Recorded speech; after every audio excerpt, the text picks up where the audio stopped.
Today, the mortgage stress traffic accident is coming into view.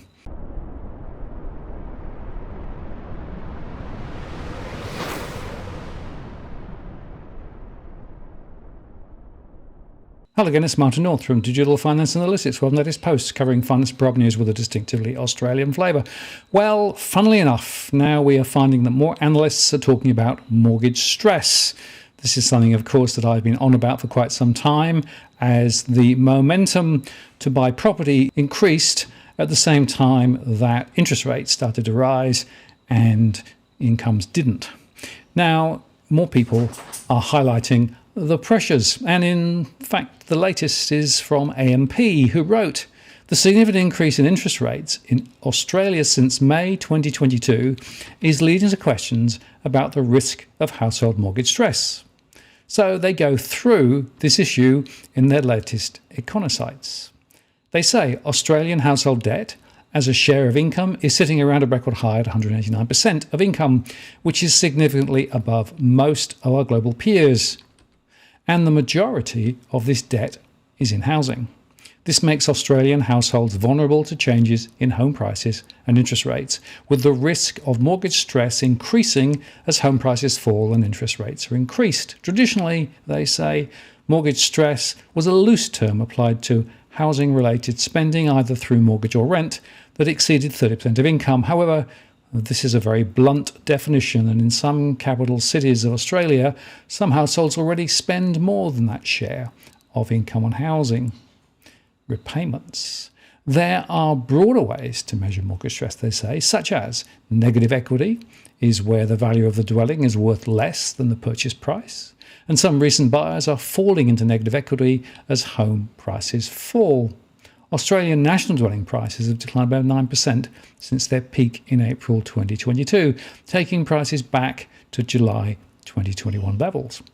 On the Reserve Bank of Australia's own figures, 0.5% of loans are currently negative equity, and this will rise to 1% if home prices fall another 10%, which is close to their forecast for the peak to trough fall in prices.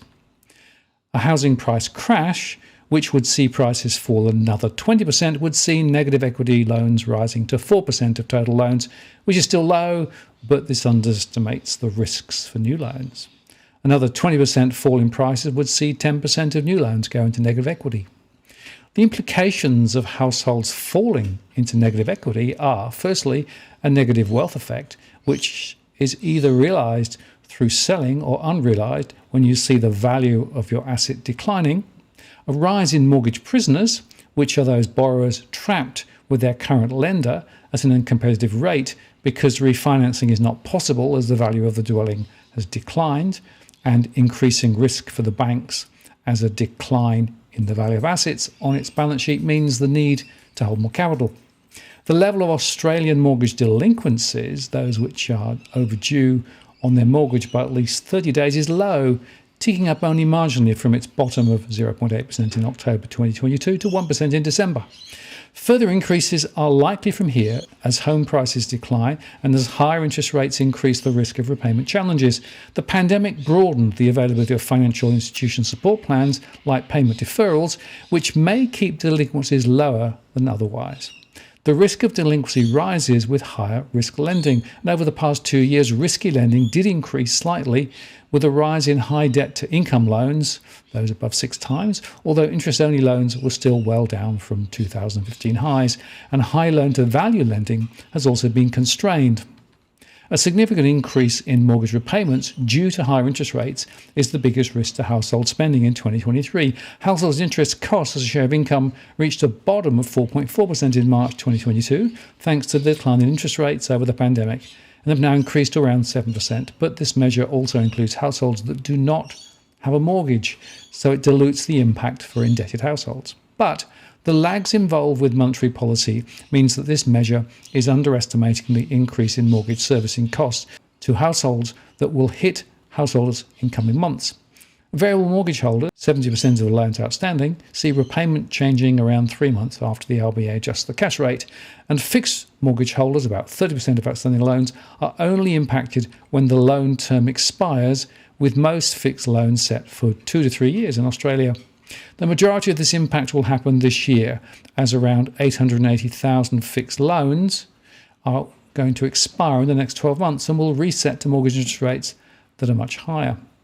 The average household in Australia has a mortgage of around $600,000 across variable and fixed loans, and as a rough guide, monthly mortgage repayments are due to increase by around $13,000 per year if we account for the full increase in the cash rate so far by 325 basis points. So the question then becomes whether households have enough cash flow to meet those additional repayments.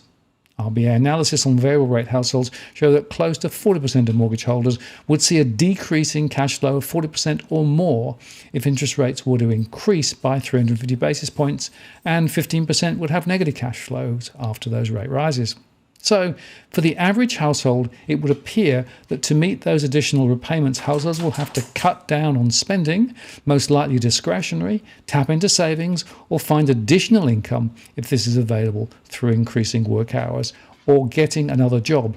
But this is not possible for most people and is even harder to do in an environment of a rising unemployment rate. And there are also some positive offsets for households that would assist meeting additional repayments, including the value of Australian household accumulated savings is worth around $250 billion or around $26,000 per household. But of course, that's an average and it's not spread uniformly, thanks to fiscal transfers and interest rate cuts during the pandemic. Savings will be run down over 2023 as interest rates increase and higher inflation lifts the cost of living, but it could take most of 2023 to completely run down total savings. Yesterday we saw that the savings ratio dropped further, though, from the ABS. However, most of those savings are concentrated in high-income earners. On the RBA and our own estimates, the median household is sitting on between 10 to 15 months' worth of additional prepayments between offset and redraw accounts, which can be used to meet additional repayments. But drawing down on those prepayments would end up lifting monthly repayments and extending the life of the loan. High prepayments are a protection against forced home selling, but would only be used when absolutely necessary. And for new borrowers, those prepayment buffers are much smaller compared to outstanding loans. So they say, in our view, the risk of mortgage stress lies with recent borrowers, those who have taken out loans between 2020 and 2022, which is around 62% of outstanding housing loans. These households have not had time to build prepayment buffers, have faced large declines in home prices, have had very large repricing of mortgage rates, and are more likely to have taken out larger loans and will probably not stress tested for the current interest rate rises. We think that the downside risks to the household sector is greater than the RBA and most commentators are estimating, they say. Financial market pricing assumes that the RBA cash rate will reach around 4.2%, it's currently at 3.35%, while we remain on the other side of consensus and think the cash rate will peak at a lower level around 3.6%. So, two observations. It is interesting that AMP does start to talk about cash flow, but of course, I measure mortgage stress purely in cash flow terms, money in, money out. And secondly, they still do average across households, including those which do not borrow. That, of course, distorts the picture. But they are on the right track, and certainly we're going to see higher levels of mortgage stress ahead. And just to compound that and confirm it, Roy Morgan reported today that they are seeing further rises in mortgage stress on their metrics. Again, they use a different series to what we use, but there are significant numbers now in mortgage stress, and they are expecting this to be one of the highest levels of mortgage stress for many years. So I think we're going to hear a lot more about mortgage stress ahead as the high interest rates hit home, as cash flows are under pressure, and as real wages still are under water when it comes to inflation. This was all predictable, of course, and I've been raising this for some time, but a few more people are now getting it. Pity, though, because it will be very late, perhaps too late, for many households. I'm Martin North from Digital Finance Analytics. Many thanks for watching, and I'll see you again next time.